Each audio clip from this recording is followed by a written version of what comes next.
Hello everybody and welcome back to another easy way video where I'm going to teach you how to swap hands on Minecraft like this. So I'm using my left hand right now, now the right hand. So this is very simple and very useful because for example you can be using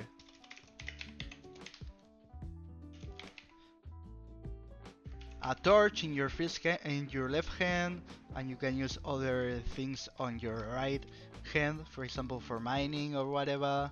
You can use a pickaxe in your left hand and a sword in your right hand, and you can swap between those to fight and to mine. So the only thing you have to do is to press the F key and you will be able to do this.